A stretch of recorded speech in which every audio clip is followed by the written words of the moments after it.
Ma'am ನಮಸ್ತೆ ma'am. ನಮಸ್ಕಾರ. ಇವತ್ತು ಬೆಳಿಗ್ಗೆ ಸರ್ಜಿಕಲ್ ಸ್ಟ್ರೈಕ್ ನಡೀತು, ಆಪರೇಷನ್ ಸಿಂಧೂರ. ಸೊ ಇದ್ರ ಬಗ್ಗೆ ಏನು ಹೇಳ್ತೀರಾ? I think it was a good response. We definitely need to stand up for our country. We have sat quiet for too long and we've been very soft. So something like this was needed as a wake-up call. Okay. Definitely very supportive of what the Prime Minister did. Okay, ನಿಮಗಿದು ಬೇಕಿತ್ತು, ಈ ಒಂದು ವಾರ surgical strike ಬೇಕಿತ್ತು? Surgical strike ಅಂತ ಅಲ್ಲ, but ಒಂದು response ಕೊಡಬೇಕಾಗಿತ್ತು. Okay. Definitely we needed to say something. ನೀವು ಮಾಡ್ತಾನೆ ಇರ್ತೀರಾ, ನಾವು ಸುಮ್ಮನೆ ಇರ್ತೀವಿ ಅಂತ ಅಲ್ಲ.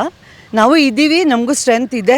V are not showing it, ಅಂದರೆ ನಾವೇನು we are not scared, we are just restraining ourselves ಅಂತ ಅಷ್ಟೇ, ಇನ್ನೇನಿಲ್ಲ. ಓಕೆ, ಈಗ ಸರ್ಜಿಕಲ್ ಸ್ಟ್ರೈಕ್ ಮಾಡಿದ್ದಾರೆ, ಅನ್ಸುತ್ತಾ ನಿಮಗೆ ಪಾಕಿಸ್ತಾನ ಸೈಲೆಂಟಾಗಿ ಕೂತ್ಕೊಳ್ಳುತ್ತೆ ಅಂತ? ನೋ, ಇಲ್ಲ ಇಲ್ಲ ಇಲ್ಲ, ಅವ್ರು ಸುಮ್ಮನೆ ಇರಲ್ಲ. But I think if this has been done, it will definitely be very very thought out process. So they would have anticipated what could happen and then how we are going to respond to that ಅಂತ definite ಆಗಿ ಯೋಚಿಸ್ಬಿಟ್ಟೆ ಇದನ್ನು ಮಾಡಿರ್ತಾರೆ ಅಂತ ಅನ್ಸುತ್ತೆ. Okay, 1971ರಲ್ಲಿ ಒಂದು ಯುದ್ಧ ಆಗುತ್ತೆ madam. ಅದಾದ ಮೇಲೆ ಈಗಿನ ಒಂದು ಯುದ್ಧಕ್ಕೆ ಮಾರ್ಕ್ ಡ್ರಿಲ್ ಎಲ್ಲ ಮಾಡೋಕೆ ಶುರು ಮಾಡ್ತಾರೆ. ಗೊತ್ತಿಲ್ಲದೇನೋ ಎಲ್ಲರೂ ಅಂತ ಅಂದ್ಕೊಂಡಿರ್ತಾರೆ ಯುದ್ಧ ನಡೆಯುತ್ತೆ ಅಂತ. ಬಟ್ ಈಗ ಸರ್ಜಿಕಲ್ ಸ್ಟ್ರೈಕ್ ನಡೆದಿದೆ. ಸೊ ಏನನ್ಸುತ್ತೆ ಅಂದರೆ, ಯುದ್ಧ ನಡೆಯುತ್ತೆ ಅಂತ ಅಂದ್ಕೊಂಡಿದ್ರು, ಈಗ surgical strike, it's a strategy or what? Yeah, probably it was just a retaliation, I would say, more than anything. To just say, hey, we'll not keep quiet ಅಷ್ಟೇ.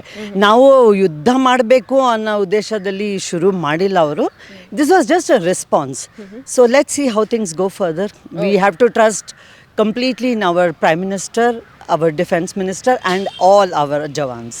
Okay, so ಈಗ ಯುದ್ಧ ಏನಾದರೂ ನಡೆದ್ರೆ ಏನೆಲ್ಲ ಲಾಸಸ್ ಆಗುತ್ತೆ? No, let's not jump the gun. Let's wait and see ಏನಾಗತ್ತೆ ಅಂತ. ಯುದ್ಧ ಆಗೇ ಆಗತ್ತೆ ಅಂತ ಇದನ್ನಲ್ಲಿ ಹೋಗೋದು ಬೇಡ. Hopefully things will work better. Let's see. They should come up with a solution may be. Okay, so ಇವಾಗ ಒಂಥರ ಸ್ಯಾಟಿಸ್ಫ್ಯಾಕ್ಷನ್ ಅನ್ನೋದು ಆಗಿದೆ ಈ ಒಂದು ಸರ್ಜಿಕಲ್ ಸ್ಟ್ರೈಕ್ ಇಂದ? ಹೌದು ಹೌದು, I am sure lot of Indians are feeling good about this, that ಏನೋ ಒಂದು ರೆಸ್ಪಾಂಡ್ ಮಾಡಿದ್ದೀವಿ ಅಂತ ಅನ್ಸುತ್ತೆ.